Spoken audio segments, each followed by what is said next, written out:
వీక్షకులకు స్వాగతం, నమస్కారం. దర్యాప్తు అధికారి పిలిచినప్పుడు విచారణకు హాజరు కావాల్సిందే అంటూ హైకోర్టు ఉత్తర్వులు ఇచ్చింది. ఏ అధికారికి ఉత్తర్వులు ఇచ్చింది, ఏ కేసు సందర్భంగా ఆ ఉత్తర్వులు ఇవ్వాల్సి వచ్చింది, అసలు ఆ అధికారి కోర్టు కిందకి వెళ్ళాడు తెలుసుకునే ప్రయత్నం చేద్దాం. విశ్లేషించడానికి మనతో పాటు ఉన్నారు ప్రముఖ ఆర్థిక, రాజకీయ, సామాజిక విశ్లేషకులు కొత్త రవీంద్రబాబు గారు. వారిని అడిగి మరిన్ని విశేషాలు తీసుకుందాం. సార్ నమస్తే. నమస్తే. నిన్న హైకోర్టు నుంచి ఒక ఉత్తర్వులు వచ్చినాయి. దర్యాప్తు అధికారి పిలిచినప్పుడు నువ్వు విచారణకు రావాల్సిందే అంటూ స్పష్టంగా పేర్కొంది.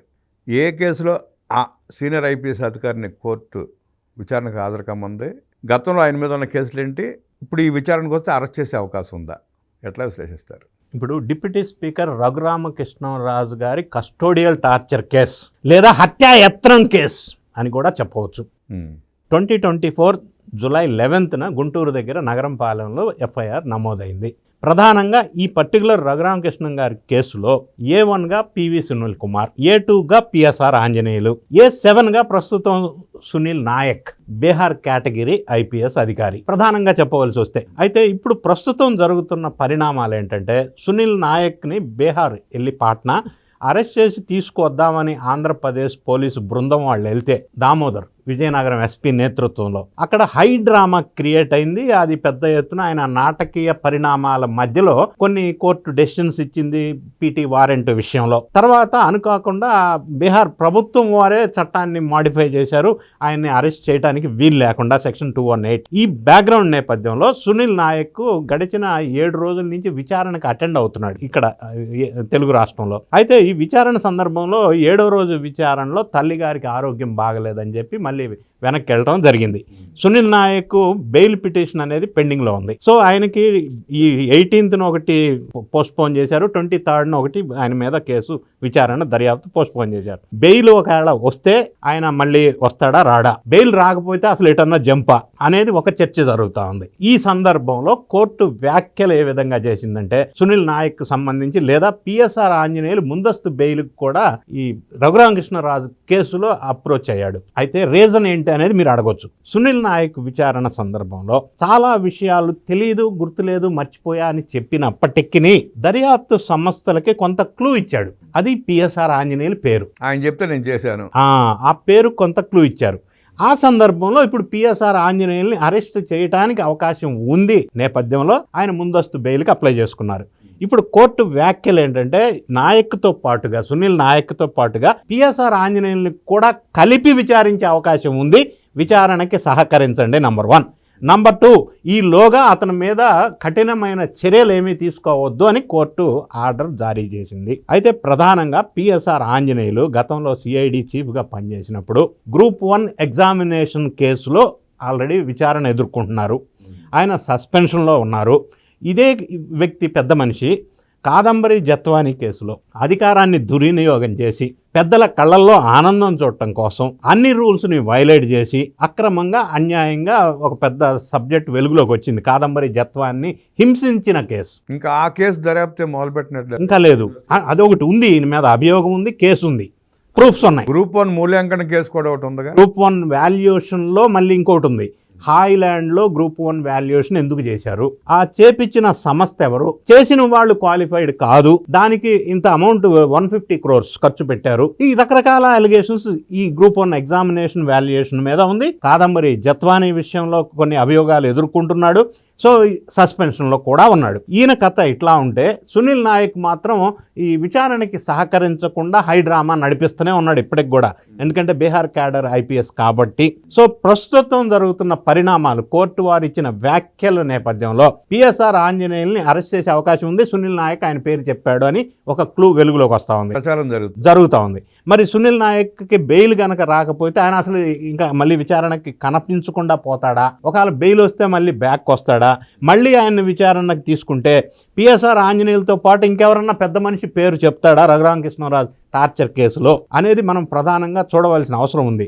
దీంతో పాటుగా పివి సునీల్ కుమార్ ఈ కేసులో ఆల్రెడీ A1గా ఉన్నారు. ఆయన కీలకమైన పాత్ర పోషించాడని డాక్యుమెంటరీ ఎవిడెన్స్ ఎస్టాబ్లిష్ అయింది. సో రఘురామకృష్ణరాజు గారి కేసులో కొద్దిగా విచారణ స్లో ఉన్నప్పటికీ ప్రస్తుతానికైతే ఒక కొలిక్కి వచ్చే దిశగా ప్రధానమైన కీ పాత్ర పోషించిన అప్పటి ఆఫీసర్స్, ఇప్పుడు అనుభవిస్తున్న ఆఫీసర్స్ సునీల్ కుమార్ గారిని ఇంతవరకు అరెస్ట్ చేసినట్లేరు, విచారించారండి ఆయన? విచారించారు. ఆయన A1 కాబట్టి ఒకసారి విచారించారు. అయితే ఇప్పుడు ప్రధానమైన ఈ కేసులో సునీల్ నాయక్ ఏమన్నా ఇంకా ఫర్దర్ విచారణలో ఏమన్నా పేర్లు చెప్తాడో ఒకటి. PSR ఆంజనేయులు ఆయన్ని మళ్ళీ కస్టడీకి తీసుకొని విచారిస్తే ఆయన ఇంకేమన్నా అసలు పెద్ద మనుషుల పేర్లు ఏమన్నా చెప్పే అవకాశం ఉందా?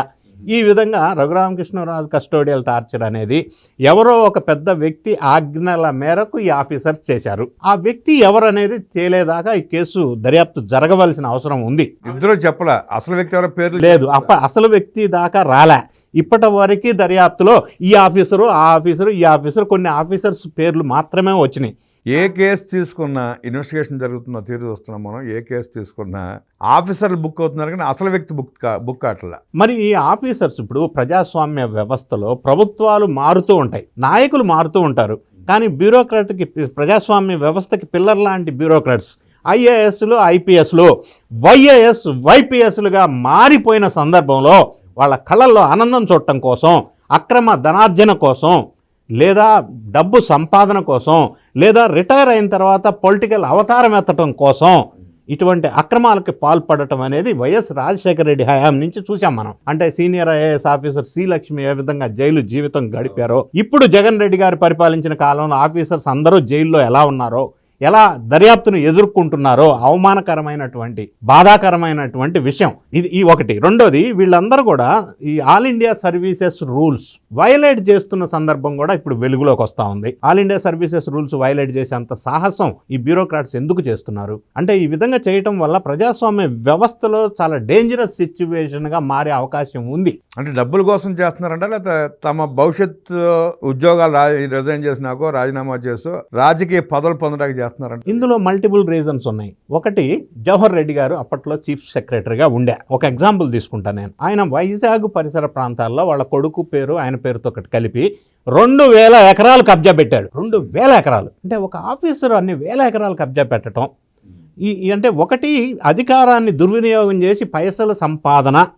రెండోది, ఒకవేళ రిటైర్ అయితే మళ్ళీ నేను ఒక ఎగ్జాంపుల్ తీసుకుంటే, అప్పట్లో పోలీస్ ఆఫీసర్గా ఉన్న మాధవ్ MP అవతారం ఎత్తేశారు. పార్టీ టికెట్ ఇచ్చింది, MP అయ్యాడు. సో రాజకీయ నాయకుడు అవతారం తర్వాత ఎత్తడం కోసం. మూడోది, పదవుల్లో ప్రమోషన్స్ కోసం, మరి ఆ కొంతమంది రాజకీయ నాయకుల కళ్ళల్లో ఆనందం చూడటం కోసం, లంచాలకి అలవాటు పడి, రాజకీయ నాయకుల కంటే ఎక్కువగా లంచాలకు అలవాటు పడిన దౌర్భాగ్యమైన పరిస్థితి ఈరోజు ఈ వ్యవస్థలో చోటు చేసుకున్నది అనటానికి ఈ మధ్యకాలంలో ఇప్పుడు వీళ్ళందరూ జైలు జీవితం కానీ, కొన్ని ఎగ్జాంపుల్స్ కానీ మనకు అనిపిస్తూ ఉన్నాయి. ఇది ప్రజాస్వామ్య వ్యవస్థకే చాలా డేంజరస్ సిచ్యువేషన్ అని ఖచ్చితంగా స్పష్టంగా అనిపిస్తుంది మనకి. ఈ మధ్యకాలంలో మనం చూసాం, గవర్నమెంట్కి వ్యతిరేకంగా కొంతమంది ఆఫీసర్స్ కలిసి సీక్రెట్ మీటింగ్ పెట్టారు అని అంటే. మీరు ప్రస్తావించిన ఆ జవహర్ రెడ్డి గారే ఆ ఏర్పాట్లు చేశాడు, మాట్లాడారని చెప్పి కూడా వదంతులు వచ్చాయి. అవునండి, ఆయన జగన్ రెడ్డి గారు దూత. ఆయన పిలిస్తే ప్రస్తుతం అధికారంలో ఉన్న అధికారులు ఎలా అటెండ్ అవుతారు? ఇది ఆల్ ఇండియా సర్వీస్ రూల్స్కి ఎగనెస్ట్ కదా. అంటే ఎంత ధైర్యం చేస్తున్నారు? ఎందుకు ఈ వ్యవస్థల్ని భ్రష్టు పట్టిస్తున్నారు? అంటే జవహర్ రెడ్డి గారు ఆ ఏసును కలవటానికి కారణం మీరు చెప్పినట్టు ఆ 2000 ఎకరాల భూ ఆక్రమణ అంటారా, లేదంటే జగన్మోహన్ రెడ్డికి ఫేవర్గా చేయడానికి వీళ్ళనంతా మొబిలైజ్ చేస్తున్నాడు అంటారా? ఒకటి, ఆయన దోత. రెండు, ఆయన వల్ల లబ్ధి పొందాడు. మూడు, అధికార దుర్వినియోగం చేశాడు. తర్వాత రిటైర్ అయిపోయిన తర్వాత నెక్స్ట్ రాజకీయ అవతారం ఎత్తుతారు. సో ఎందుకు అంటే, ఈ అక్రమాలు బయటికి రాకుండా ఉండాలి అంటే రాజకీయ పార్టీ అండ దండ అవసరం. సో ఈ రకమైన వ్యూహాత్మకంగా భ్రష్టు పట్టించే విధంగా వ్యవస్థల్ని కొంతమంది అధికారులు, అందరూ అని అనను కానీ, ఇప్పుడు జరుగుతున్న పరిణామాల్లో కొంతమంది ఆ దిశగా చేస్తున్నారనేది బాధాకరమైనటువంటి అంశం. దీని మీద పటిష్టమైన నిఘా పెట్టవలసిన అవసరం ఉంది ప్రభుత్వానికి, లేకపోతే విచ్ఛిన్నమయ్యే అవకాశం స్పష్టంగా ఉంది. సో వైఎస్ రాజశేఖర రెడ్డి గారు సీఎం అయిన తర్వాత IASలు ఎలా పాడైపోయారో, ఆయన మాటలు విని ఎలా దిగజారిపోయారో, ఎన్ని కేసులు అనుభవించారో, ఎంత ఆ వ్యవస్థకి మచ్చ తెచ్చారో మనం చూసాం. తర్వాత వాళ్ళు సిగ్గుపడి జైల్లో మగ్గి బయటకు వచ్చిన చిత్రాలు కూడా చాలా చూసాం మనం. వాళ్ళని చూసి కూడా బుద్ధి తెచ్చుకోకుండా జగన్మోహన్ రెడ్డి మళ్ళీ ముఖ్యమంత్రి అయిన తర్వాత IASలతో IPSలు కూడా తోడయ్యి ఆ రెండు వ్యవస్థలను భ్రష్టు పట్టించిన తీరు కూడా చూసాం మనం. వీళ్ళ మీద చర్యలు ఏమి ఉండమంటారా? ఇప్పుడు all India service rules violation కింద వీళ్ళు సెంట్రల్ దర్యాప్తు సంస్థకి పిటిషన్ వేయవచ్చు, గవర్నమెంట్, స్టేట్ గవర్నమెంట్. ఇక్కడ ప్రధానమైన అంశం ఏంటంటే, ఈ బ్యూరోక్రాట్స్ ఆఫీసర్స్ ఎవరున్నారో పొలిటికల్ నాయకులు ఓరల్ ఇన్స్ట్రక్షన్స్ ఇస్తారు, వాళ్ళు రైటింగ్ లో ఇవ్వరు. సో వీళ్ళు కొన్ని సందర్భాల్లో తప్పనిసరి పరిస్థితుల్లో అమలు చేయవలసి వస్తుంది, రూల్స్ కి అగెనెస్ట్ గా కూడా. అయితే ఇక్కడ నేనేమంటానంటే, ఇటువంటి ఆఫీసర్స్ ఎవరైతే కుమ్మక్కు కాలేదో నిజాయితీగా ఉన్నారో, ఇటువంటి కంపల్సరీ సిచ్యువేషన్ వచ్చినప్పుడు నోట్ ఫైల్ మీద ఇది against this so and so rule, but నాకు ఈ విధమైన వ్యక్తి నుంచి ఫోర్స్ ఉంది కాబట్టి నేను చేయవలసి వస్తుంది అని రాసి ఉంటే భవిష్యత్తులో ఇటువంటి లీగల్ ఇష్యూస్ ఎదుర్కోవడంలో కొంత ప్రొటెక్షన్ ఉంటుంది కదా. ఆ విధంగా చేయటం లేదు అని అంటే వీళ్ళు కూడా అక్రమంలో భాగస్వాములు అవుతున్నారు. ఎందుకంటే ఈ విధమైన ధనార్జనే ధ్యేయంగా వీళ్ళు కూడా మారారా అన్న ప్రశ్న ప్రతి ఒక్కరికి ఇప్పుడు అనిపిస్తూ ఉంది. లేకపోతే ఎంత ధైర్యం లేకపోతే ఆల్ ఇండియా సర్వీసెస్ రూల్స్కి వ్యతిరేకం. రూల్స్ అంటేనే ఏమంటే ప్రభుత్వానికి వ్యతిరేకంగా మాట్లాడకూడదు, కామెంట్ చేయకూడదు, ప్రభుత్వంలో ఉన్న కాన్ఫిడెన్షియల్ ఇన్ఫర్మేషన్ వేరే వాళ్ళకి షేర్ చేయకూడదు, ప్రభుత్వానికి వ్యతిరేకంగా మీటింగ్స్ లో పార్టిసిపేట్ చేయకూడదు, రాజకీయ వ్యాఖ్యలు చేయకూడదు. మరి ఇవన్నిటిని వైలేట్ చేసే సాహసోపేతమైన నిర్ణయం ఈ బ్యూరోక్రాట్స్ ఎందుకు తీసుకుంటున్నారు? అంటే డబ్బు సంపాదనే ధ్యేయమా, కొంతమంది వ్యక్తుల్లో ఆనందం చూడటానికా అన్న డౌట్ వస్తా ఉంది నాకు కూడా, బాధాకరమైన అప్పటికి. సరే, ఇవాళ వైఎస్ రాజశేఖర రెడ్డి, వైఎస్ జగన్మోహన్ రెడ్డి వల్ల ఐఏఎస్లు, ఐపీఎస్లు, సిబిఐ, ఈడీ, ఎన్ఐఏ కూడా ప్రజల చులకన భావన ఏర్పడింది ఆ వ్యవస్థల మీద. వాళ్ళు జగన్మోహన్ రెడ్డికి చేస్తున్న మేళ్ళు అనుకోండి, లేదంటే వాళ్ళ వల్ల జగన్మోహన్ రెడ్డి కేసులు నీరుగార్చే విధానం చూసినా, అలాగే కోడిగత్ సీన్ విషయంలో ఎన్ఐఏ కూడా దూకుడుగా వ్యవహరించకుండా ఇవాళకి నిదానంగా ఉంది. ఇంతవరకు ఆ కేసు తేలా, కనీసం వాయిదాలు కూడా రావట్లా. సిబిఐ పెట్టిన కేసులకు వాయిదాలకు రాకపోయినా అడిగే పరిస్థితి వ్యవస్థల దగ్గర లేదు. ఈ వ్యవస్థల మీద నమ్మకం పోతే, ప్రజల విశ్వాసం కోల్పోయే పరిస్థితి వస్తే ఇంకా ఎవరికి చెప్పుకోవాలి ప్రజలు వెళ్ళి? అంటే ఇటువంటి సంఘటనల ఎగ్జాంపుల్స్ మీరు ప్రస్తావించినట్టుగా ఈ మధ్యకాలంలో చాలా సంఘటనలు ఉన్నాయి. అది ఆయేషా కేసు కావచ్చు, జగన్ రెడ్డి గారి అక్రమాస్తుల కేసులో 13 సంవత్సరాల నుంచి బెయిల్లో ఉండటం కావచ్చు, కేసు ముందుకి జరగనివ్వకుండా ఉండటం కావచ్చు, బాబాయ్ హత్య కేసులో కావచ్చు. సో ఇటువంటి విషయాల్లో సెంట్రల్ దర్యాప్తు సంస్థలు మీద నమ్మకం కోల్పోయే విధంగా ప్రస్తుతం జరుగుతున్న కొన్ని సంఘటనలు ప్రజలకి బాధాకరమైన విషయం.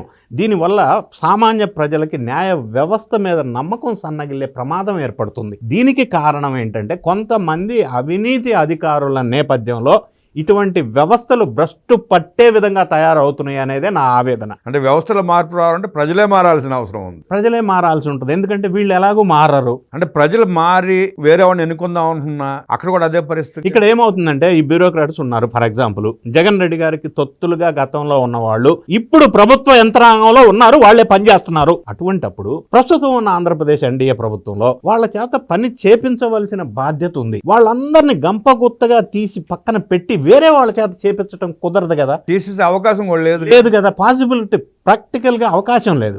సో వీళ్ళు మారాలి అంటే మారటంలా, మరి వాళ్ళని సామదాన భేద దండోపాయాలతోటి సిస్టంలో ఫేవరబుల్గా వచ్చే విధంగా మార్చాల్సిన బాధ్యత ఒకటి, నిఘా పెట్టవలసిన బాధ్యత ఒకటి, ప్రభుత్వం మీద ఇవన్నీ అడిషనల్ ఛాలెంజెస్ కూడా ఇప్పుడు ఒక పెద్ద క్వశ్చన్ మార్క్గా వ్యవహరించే విధంగా కనిపిస్తా ఉన్నాయి సంఘటన. ఈ ఐఏఎస్ ఐపీఎస్లకు కూడా 5 ఏళ్ళకి ఒకసారి ట్రాన్స్ఫర్లు పెడితే బ్యాంక్ ఆఫీసర్స్కి మళ్ళీ ఈ దారుణాలు జరిగే అవకాశం తగ్గే అవకాశం ఉంటుంది. ఆ దిశగా ఎందుకు అంటే ఈ ఆఫీసర్స్ కూడా, ఆల్ ఇండియా సర్వీసెస్ ఆఫీసర్స్ కూడా ఒకే పదవిలో ఒకే పొజిషన్లో లాంగ్ టర్మ్ ఉండటంలా, అవి మారుతున్నప్పటికీ వీళ్ళ వ్యవహారం, వీళ్ళ ఐడియాలజీ మారటంలా. అంటే ఒకే స్థానికంగా ఒకే రాష్ట్రంలో ఉండబట్టి ఆ రాజకీయ నాయకులతో క్లోజ్నెస్ పెరిగి వాళ్ళ తప్పులకి వీళ్ళు అండగా నిలవబట్టి వీళ్ళు చేసిన జరిగిపోతా ఉంది. రాష్ట్రాలు మారిస్తే ఈ గోళ ఉండదుగా. రాష్ట్రాలను ఫ్రీక్వెంట్గా చేంజ్ చేస్తూ ఉండాలా, ఒకే దగ్గర ఎక్కువ కాలం ఉండకూడదు.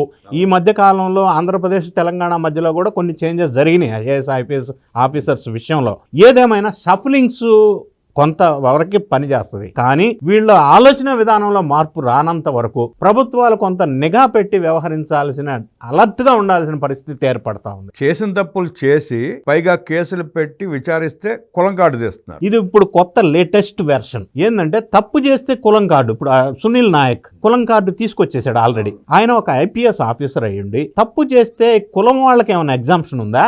అంటే తప్పులోను నేరంలోను వాళ్ళకి రిజర్వేషన్ ఉందా? ఇది ఎక్కడ కొత్త అంశం? ఒకటి, అరెస్ట్ చేస్తే కులం కార్డు తీస్తున్నారు, తప్పు చేసి విచారణకి పిలిస్తే కులం కార్డు తీస్తున్నారు. అది రాజకీయ నాయకులు తీస్తే వాళ్ళు ఒక రకం, కానీ ఈ అధికారులు కూడా అదే బాట పడుతున్నారు. అంటే మరి ఎవరిని ఇన్స్పిరేషన్గా తీసుకొని వెళ్తున్నారు అనేది చాలా బాధాకరమైన అంశం అన్నమాట. ఇది మరీ జోకండి సార్. అంబేద్కర్ గారి రాజ్యాంగం ప్రకారం నడవని వీళ్ళు, అంబేద్కర్ సిద్ధాంతాలను ఫాలో కాని వీళ్ళు, అంబేద్కర్ గారు అనుసరించిన మతాన్ని అనుసరించిన వీళ్ళు అంబేద్కర్ భావజాలం పేరుతో ప్రజల విష నింపే ప్రయత్నం చేస్తున్నారు. మీరు చెప్పిన ఎగ్జాంపుల్ ఇప్పుడు సునీల్ నాయక్, ఈయన ఆ పేరుతో ఒక సంస్థ, వాలంటరీ సంస్థను ఏర్పాటు చేశాడు. యాక్చువల్గా this is against Sunil Kumar గారు కూడా against all India services rules. రెండోది, ప్రజల్ని ఆ దిశగా రెచ్చగొట్టడం అనేది కూడా all India services rules. Ambedkar గారి భావజాలాన్ని మీరు అనుసరిస్తే, ఆయన పద్ధతులు మీరు అనుసరిస్తే, మీరు ఏం చెప్పినా పర్వాలా, కానీ మీరు అనుసరించే విధానం వేరు కదా. అనుసరించే విధానం వేరొకటి. రెండోది, ప్రజల్ని రెచ్చగొట్టి భావోద్రేకాలని రెచ్చగొట్టే విధంగా స్పీచెస్, మీటింగ్స్ ఆర్గనైజ్ చేయటం అనేది రూల్స్కి అగెనెస్ట్. మరి ఎంత ధైర్యంతో వీళ్ళందరూ ఈ పనులు చేస్తున్నారు అనేది ప్రధానమైన ఆవేదన. అట్లా కూడదు అని తెలిసి చేస్తున్నారు. అంటే ఎవరేం చేస్తారనే, లేదా రిటైర్మెంట్కి దగ్గర ఉన్నాం, ఇంకా రిటైర్ అయితే ఏదో పొలిటికల్ పార్టీ మనకు అండ ఉంటుంది అన్న అష్యూరెన్స్ రావటం వలన, అంటే ఈ రాజకీయ నాయకులకు వీళ్ళు కూడా తొత్తులుగా మారితే ప్రజాస్వామ్య వ్యవస్థ ఏమైపోతుంది, అది పెద్ద డేంజరస్ వ్యవహారం అనేది మనం గమనించాలి. నేరాలు, ఘోరాలు, దొంగతనాలు చేసి ఆస్తులు కూడబెట్టుకొని కేసులు అయ్యి విచారణకు పిలిస్తే కులం కార్డు చూపించి, కులం కార్డు ఎత్తి ప్రజల్లో భావోద్వేగాలు రెచ్చగొట్టే ప్రయత్నం చేస్తున్న వాళ్ళని దూరం పెట్టకపోతే సమాజం నాశనం అయిపోయే పరిస్థితి ఉందని విశ్లేషించిన రవీంద్రబాబు గారికి ధన్యవాదాలు తెలియజేస్తూ నమస్కారం.